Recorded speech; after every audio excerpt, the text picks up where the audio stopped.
जय हिंद दोस्तों, मेरे चैनल डिफेंसर डिस्कशन में आप सभी का स्वागत है। आई होप आप सभी ठीक होंगे। दोस्तों, शाम के 7 बज चुके हैं। डिफेंस से जुड़ी कुछ खास खबरें लेकर मैं आपके सामने हाजिर हूं। दोस्तों, जम्मू कश्मीर के किश्तवाड़ में एक बेहद सफल ऑपरेशन हुआ है, जिसमें सैफुल्ला और उसके साथी आतंकी मारे जा चुके हैं। बड़ी सफलता इंडियन आर्मी को लगी। लेकिन क्या आपको पता है, इस पूरे ऑपरेशन में असम राइफल भी शामिल थी, लेकिन कहीं पर उसका जिक्र नहीं है। जब आप प्रेस कॉन्फ्रेंस हमारे अधिकारियों की देखेंगे तो आप देखेंगे कि वहां पर असम राइफल का भी झंडा लगा हुआ है, यानी कि असम राइफल भी उस पूरे ऑपरेशन में है। कहीं लेकिन जिक्र नहीं मिलता है। जम्मू कश्मीर पुलिस का जिक्र हो जाता है, सीआरपीएफ का जिक्र हो जाता है, लेकिन असम राइफल का जिक्र नहीं होता है, क्योंकि उसे हम आर्मी का ही एक पार्ट मान के चलते हैं। लेकिन प्रॉब्लम कहां पे है कि जहां पर वेलफेयर की बात आती है ना, वहां पर फिर हम आर्मी का पार्ट नहीं मानते हैं। यह एक विडंबना है, बहुत बड़ी विडंबना है। आप खुद देखिए, पूरी पीसी में हमारे अधिकारियों ने क्या कुछ कहा है वो मैं आपको सुनाऊंगा। लेकिन पहले आप इस फ्लैग को देखिए। क्या यह असम राइफल का फ्लैग नहीं है? क्या असम राइफल का जिक्र यहां पे नहीं होना चाहिए था? और अगर आप इंडियन आर्मी के अंदर ही असम राइफल काम करती है, हम भी जानते हैं, तो फिर ड्यूल कमांड से छुटकारा तो बनता है। या फिर असम राइफल को आप क्रेडिट दीजिए अलग से। जब आप सीआरपीएफ को क्रेडिट देते हैं, आप पुलिस को क्रेडिट देते हैं, तो असम राइफल को भी क्रेडिट दीजिए। कहीं पे कोई जानकारी नहीं मिल रही है। फिर मैंने ग्रॉक से पूछा कि ग्रॉक, क्या वाकई में इस पूरे ऑपरेशन में असम राइफल शामिल थी या नहीं थी?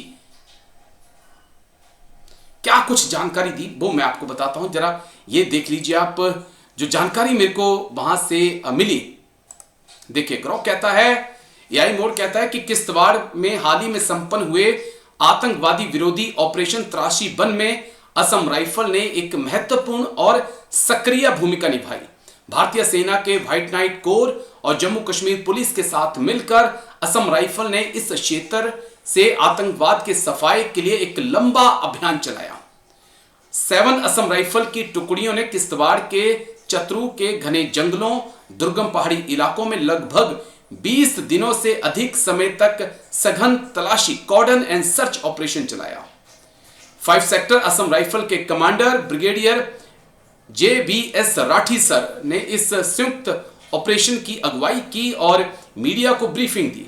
उन्होंने इस बात पर जोर दिया कि सेना और पुलिस और सीआरपीएफ के बीच बेहतरीन तालमेल था। चीज आपको देखने को मिली होगी कि जो भी कार्रवाई हुई है वो जो है एक्टिव कांटेक्ट जब हुआ है टेररिस्ट के साथ, उस टाइम हुई है। और हम सबकी जो सबसे बड़ी सक्सेस रही है कि हमने इस हिसाब से अपनी तजवीज़ बनाई कि उनको एक पर्टिकुलर एरिया से बाहर नहीं जाने दिया और उसको उसके अंदर ही कन्फाइन करके रख लिया। एंड यही वजह है कि एंड उसमें सबका एफर्ट लगता है, कुछ एफर्ट बाहर दिखता है, कुछ नहीं दिखता है। लेकिन ये सक्सेस हम तभी अचीव कर पाए बिकॉज उनको हमने एक छोटे जोग्राफिकल जोन में कन्फाइन करके रखे एंड उनको लगातार जो है हम चेज करते रहे, कांटेक्ट नहीं टूटने दिया। बिकॉज जब कांटेक्ट टूट जाता है तो रीएस्टेब्लिश करना मुश्किल होता है। तो ये देख लीजिए आप अब। लेकिन जब आप न्यूज़पेपर पढ़ेंगे, आप मीडिया की हेडलाइंस देखेंगे, आपको असम राइफल कहीं नजर नहीं आएगी। और इसी बात का दुख है। या आप मानिए कि ड्यूल कमांड को खत्म करिए, मानिए असम राइफल आपका ही हिस्सा है। हमें तो हमेशा असम राइफल आर्मी का हिस्सा लगती है, लेकिन जवानों का कहना है कि वेलफेयर की बात पर फिर चीजें डिवाइड हो जाती हैं।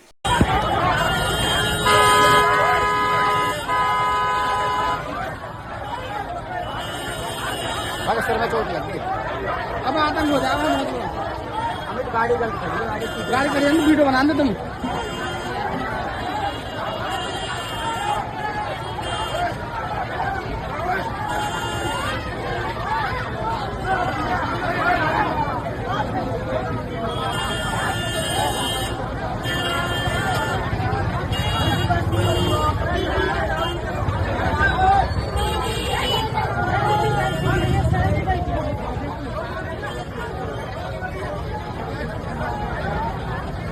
चलिए दोस्तों आगे बढ़ते हैं। अब खबर आपको दिखाऊंगा उत्तर प्रदेश के बुलंदशहर से, जहां पर भारतीय वायुसेना के एक जवान और उसके पिता के साथ गुंडों ने मारपीट की। आरोप यह लगाया कि फौजी और उसके पिता दारू पीकर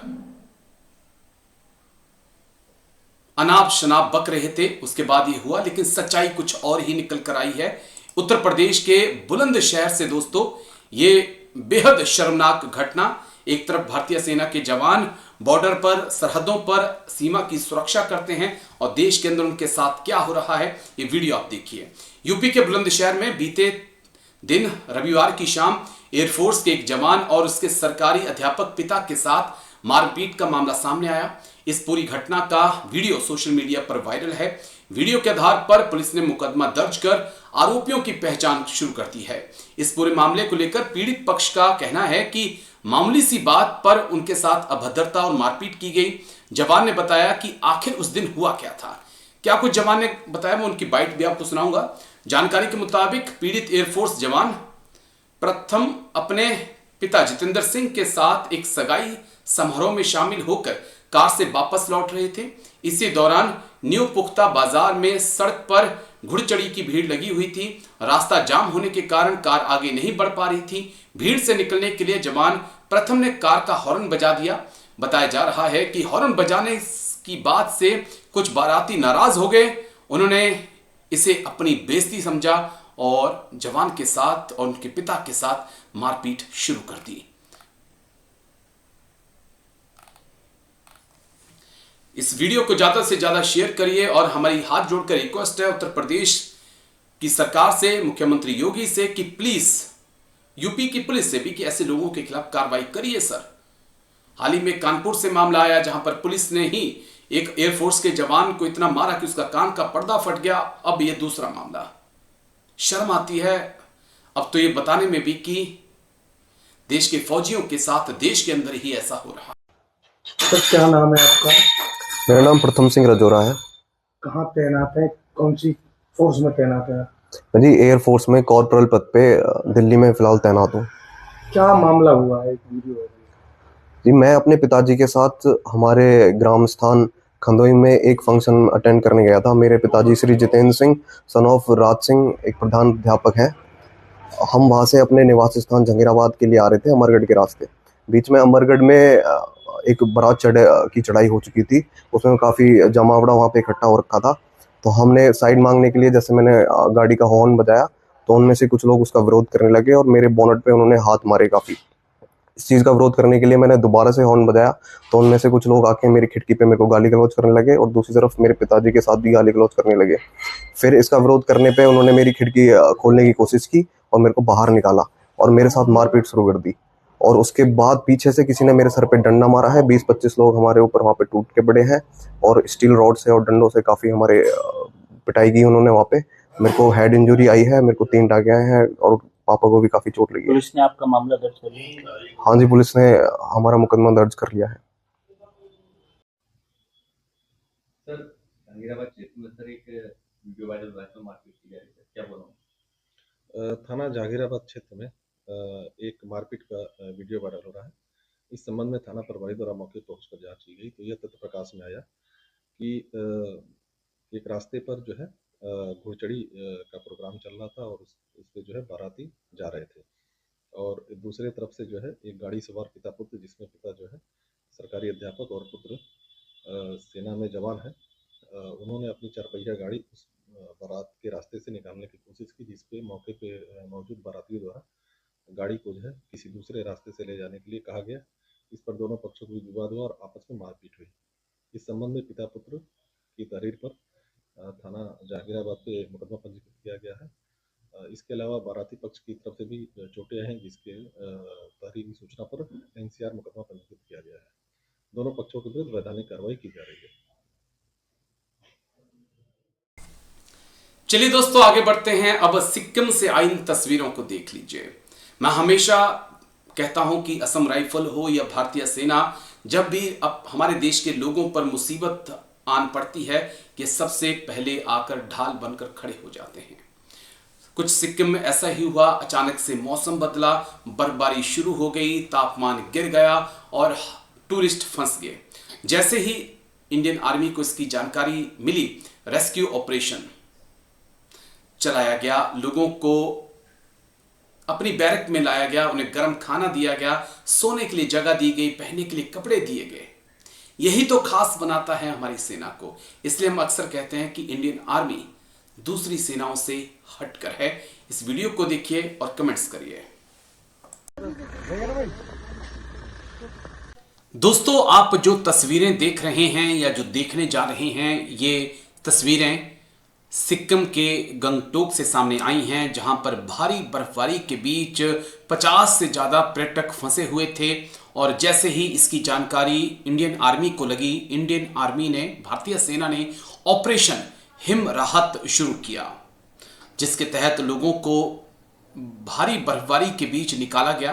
अधिकारियों ने बताया कि 22 फरवरी को अचानक और भारी हिमपात तथा शून्य से नीचे तापमान के कारण पूर्वी सिक्किम के कई संवेदनशील इलाकों में आवागमन बाधित हो गया, जिससे कई पर्यटक वाहन फंस गए और नागरिक भीषण जलवायु परिस्थितियों के संपर्क में आ गए। अधिकारियों ने बताया कि तत्काल कार्रवाई करते हुए क्षेत्र में तैनात भारतीय सेना के जवानों ने प्रभावित लोगों की सहायता के लिए राहत और बचाव अभियान शुरू किया। जानकारी के अनुसार बचाए गए पर्यटकों को निकटतम सेना शिविर ले जाया गया, जहां उनकी मेडिकल जांच की गई, अन्य जरूरी देखभाल की गई और खाने का इंतजाम और रहने का इंतजाम भी भारतीय सेना की तरफ से किया गया। उनको गर्म भोजन, हीटिंग सुविधाएं और आवश्यक राहत सामग्री जो है प्रदान की गई। इसी के साथ फंसे हुए लोगों को निकालने के अलावा सेना ने प्रभावित मार्गों से 150 से अधिक पर्यटक वाहनों को सुरक्षित स्थानों तक पहुंचाया, वहां से निकाला। सैनिकों ने कठिनाई वाले इलाकों में यातायात को नियंत्रित भी किया। तो तस्वीरें देख लीजिए और सैल्यूट करिए अपनी इंडियन आर्मी को, जो हर बुरे वक्त में आपके साथ खड़ी रहती है। चलो छोड़ के आते हैं। ये बढ़ रहा है भाई, देख दिन कम नहीं रहा है। देखो अभी पर सारा प्रभाव हो गया। ये सबसे खतरनाक अभी जो आ रहा है, ये धुंध कर देगा तो शीशा दिखेगा नहीं कुछ। ये खतरनाक है। जो दाने वाला गिर रहा था ना, वो मस्त, वो सही है, कोई दिक्कत नहीं है, उसमें कोई दिक्कत नहीं है, वो मेल्ट हो रहा था। सही था सर, नहीं तो उधर ही फंस जाते। ये देखो हाँ, वो 4 बच्चे बैठ जाएंगे उसमें। आप इधर बस इधर खड़े हो जाओ, अभी गीले में मत खड़े हो, बस इधर पूजा की बेटा, पूजा की बेटा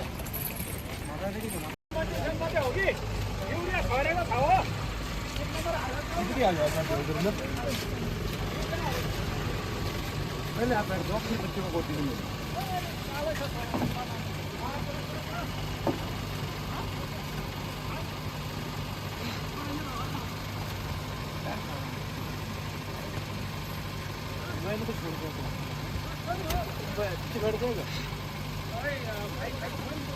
कोई अगर रिक्वायरमेंट है हमसे तो हम बता सकते हैं। आप हमारा पुनर्जन्म दे दिया भाई, हमारे बच्चा को भी। कोई भी अगर मेडिकल के थ्रू या कोई भी थ्रू। चलिए दोस्तों, आगे बढ़ेंगे। ये खबर बेहद दुखद है, फिरोजाबाद से है। एक फौजी 7 दिन पहले जिसकी शादी हुई थी, सड़क हादसे में उसकी मौत हो जाती है। अभी हाथों की मेहंदी उतरी भी नहीं थी।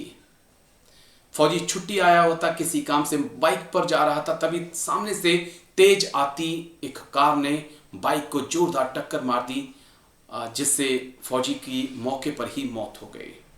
रिक्वेस्ट है आप सभी से कि प्लीज जब भी आप बाइक पे जा रहे हैं, कम से कम अच्छी कंपनी का एक हेलमेट जरूर पहने।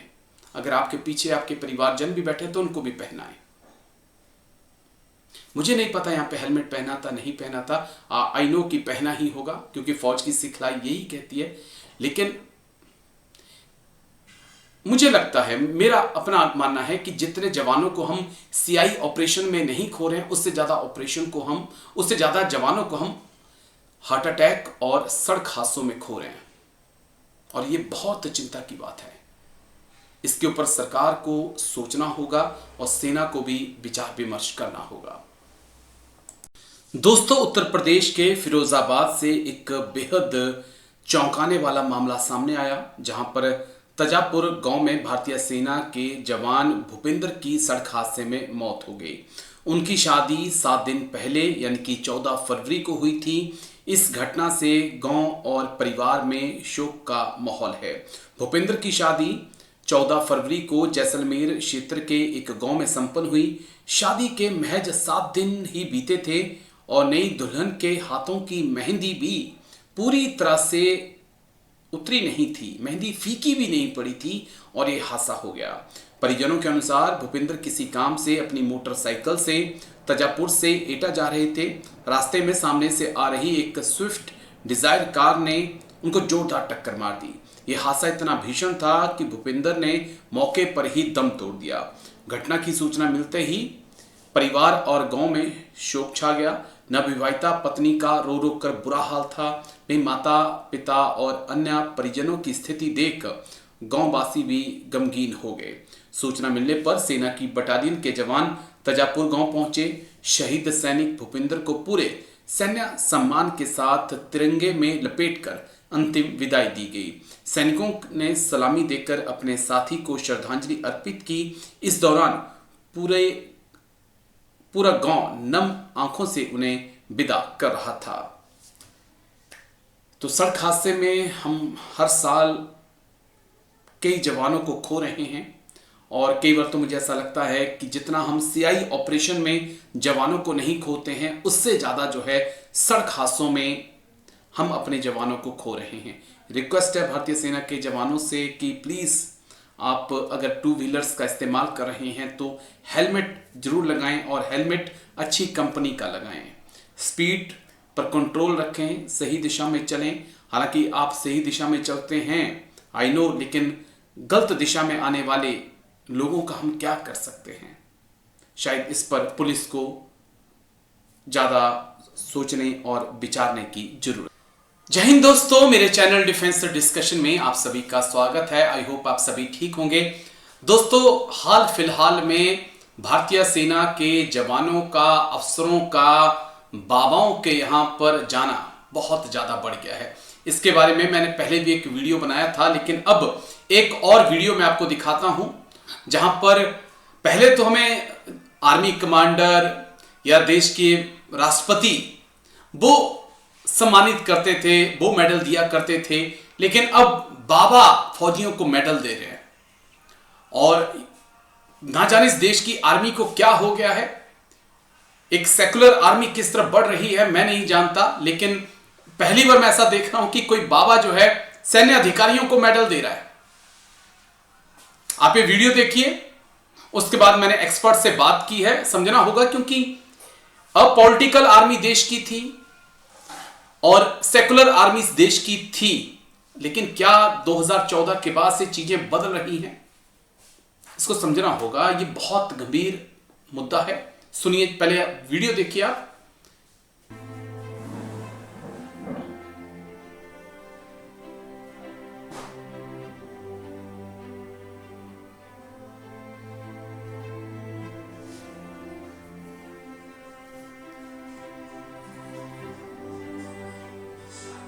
जय हिंद। Group captain UK Devnath sir, जय हिंद। बहुत बहुत शुक्रिया समय देने के लिए। Thank you sir. जय हिंद राजेश। थैंक यू सर, आपने समय दिया, शुक्रिया इसके लिए। दरअसल कुछ ऐसी तस्वीरें सामने आई जिन्होंने मुझे मजबूर किया कि मैं आपके साथ बैठूं और चर्चा करूं। दरअसल सदगुरु हैं, उन्होंने भव्य भारत भूषण, एक नव स्थापित राष्ट्रीय पुरस्कार जो है उसकी शुरुआत की है ईसा फाउंडेशन के साथ मिलकर, और 15 फरवरी 2025 को कोयम्बटूर में ये दिया गया। रक्षा मंत्री राजनाथ सिंह भी मंच पर मौजूद थे और इसमें राजेश 2026 ओके, मैं दोबारा लेता हूं सर, सॉरी, माफी।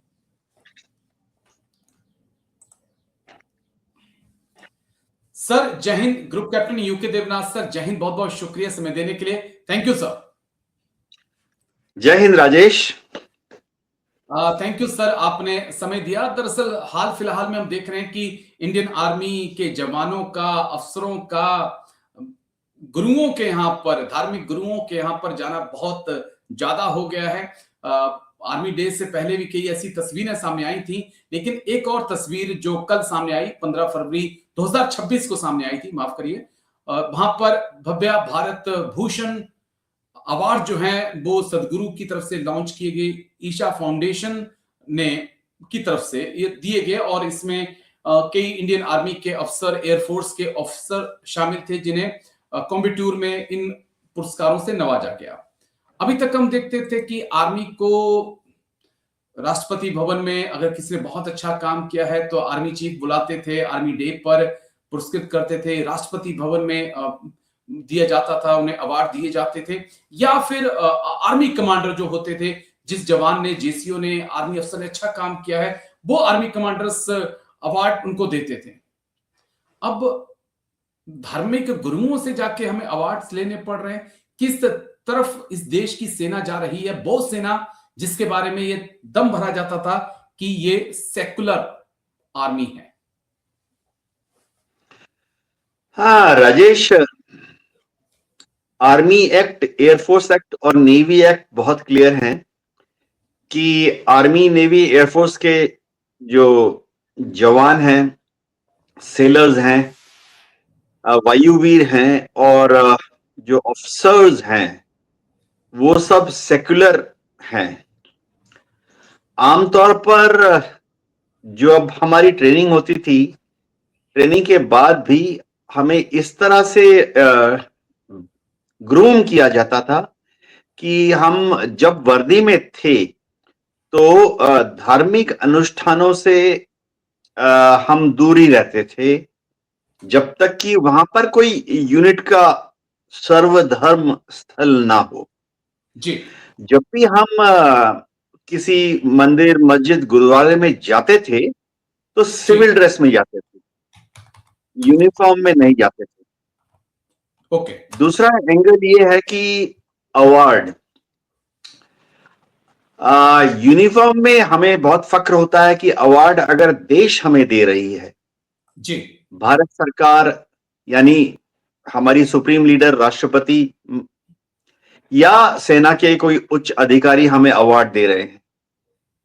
अभी हाल फिलहाल में कई जगह ऐसा देखने को मिला कि धार्मिक संगठन जो हैं वो सर्विंग ऑफिसर्स को बुलाकर उनको सम्मान दे रही है और एकदम प्योरली धार्मिक संगठन धार्मिक जगहों पर वर्दी में सीनियर ऑफिसर्स जाकर ऐसे अनुष्ठानों में भाग ले रहे हैं, अवार्ड भी ले रहे हैं, मेडल भी ले रहे हैं।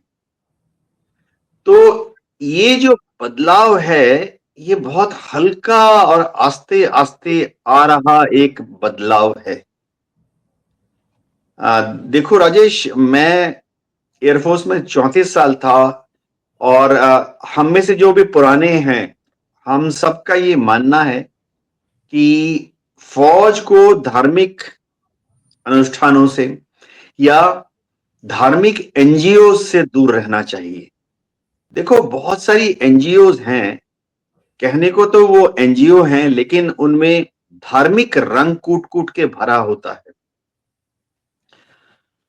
तो मैं सिर्फ इतना ही बोल सकता हूं कि कुछ करना पड़ेगा ताकि वर्दी में सीनियर ऑफिसर्स ऐसे धार्मिक अनुष्ठानों में भाग ना लें। लेकिन ये तो सीनियर अफसर्स हैं, जो जूनियर जवान हैं, जेसीओज हैं। मैंने ऐसे वीडियो देखे 26 जनवरी से पहले जहां बाबा बागेश्वर धाम जिन्हें कहा जाता है, मैं तो धीरेन्द्र शास्त्री उनको कहता हूं, उनके यहां पर पहुंचे हैं, वर्दी पहन के जवान पहुंचे हैं, कृपा मांग रहे हैं। क्या हो गया इस देश की फौज को?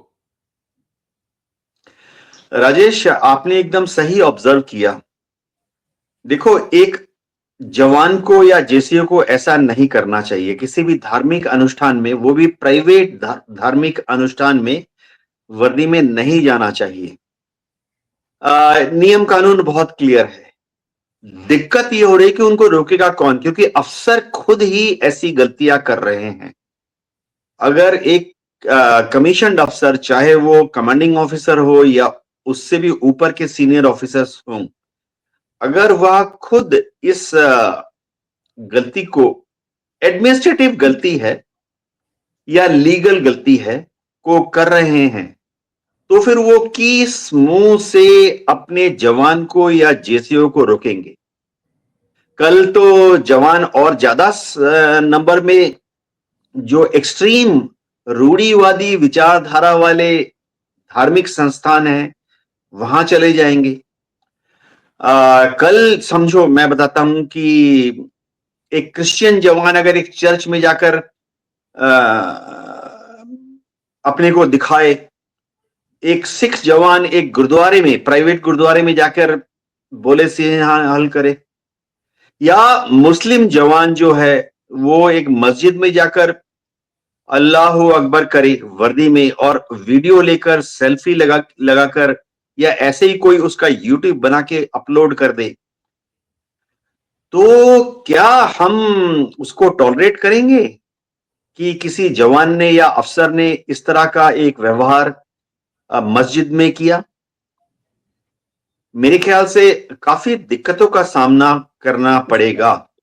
वो कहेगा साहब वो बड़े बड़े अफसर साहिबान कर रहे हैं, फलाना फलाना बड़ा अफसर जो है वो फलाने फलाने बड़े मंदिर में गया था वर्दी में, उसने अपने कपाल पर तिलक लगाया, भस्म लगाई, हाथ में धागा बांधा, तो बहुत दिक्कतों का सामना करना पड़ेगा। इसीलिए नियम कानून बहुत क्लियर है कि वर्दी में किसी भी धार्मिक स्थल में या धार्मिक आयोजन में नहीं जाना है, सिवाय जो यूनिट लाइन में मंदिर मस्जिद गुरुद्वारा होता है।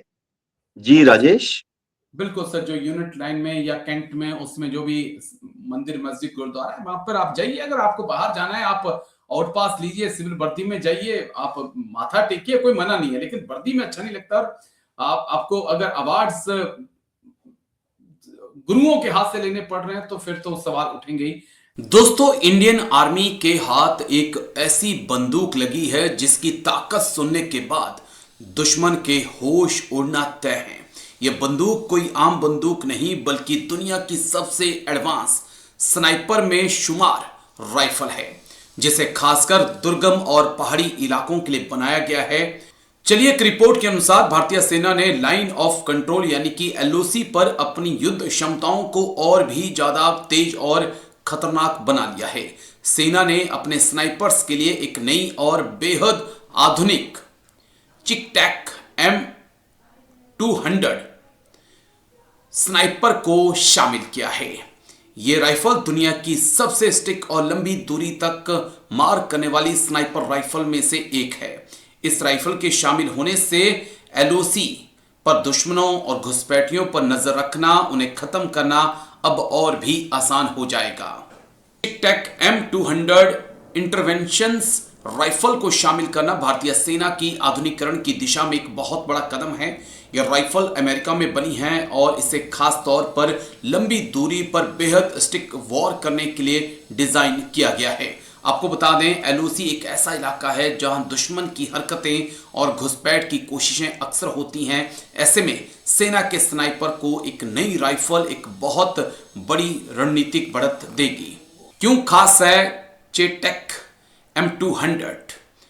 दरअसल ये राइफल को दुनिया भर के सैन्य विशेषज्ञ मॉडर्न स्नाइपिंग का मास्टरपीस मानते हैं। यह राइफल 2300 मीटर से भी ज्यादा की लंबी दूरी पर लक्ष्य को भेज सकती है, जो इसे LOC जैसी खुली और पहाड़ी इलाकों के लिए परफेक्ट बनाती है। एक रिपोर्ट के मुताबिक इसकी सटीकता बहुत ज्यादा है, जिसका मतलब है कि 1 शॉट 1 किल यानी कि एक गोली एक दुश्मन। सेना अब दुश्मन के हाई वैल्यू लक्ष्यों जैसे कम्युनिकेशन उपकरण, रडार ऑपरेटरों को सुरक्षित दूरी से निशाना बना सकती है। उनके सैन्य कमांडर्स पर भी निशाना एकदम लगाया जा सकता है। LOC पर भारतीय सेना के लिए राइफल एक गेम चेंजर साबित होगी। स्नाइपर अब सीमा पार से होने वाली घुसपैठ की किसी भी कोशिश को बहुत दूर से ही नाकाम कर सकते हैं। हमारे स्नाइपर्स दुश्मन की फायरिंग रेंज से सुरक्षित दूरी पर रहकर भी उन्हें निशाना बना सकते हैं। इससे हमारे जवानों की जान का खतरा कम होगा। वहीं इस राइफल की रेंज इतनी ज्यादा है कि दुश्मन की फॉरवर्ड पोस्ट और उनके बंकर पर भी लगातार दबाव बनाए रखा जा सकेगा। ये डील दिखाती है कि भारतीय सेना अपने जवानों को दुनिया की सबसे बेहतरीन हथियार देने के लिए तैयार है। पुराने स्नाइपर राइफल्स को बदलकर सेना अब नई और आधुनिक राइफलों को शामिल कर रही है, जिनमें चेटेक M200 एक अहम नाम है। इस एडवांस राइफल का इस्तेमाल के लिए सेना के स्नाइपर को अब खास और हाईटेक ट्रेनिंग भी दी जा रही है।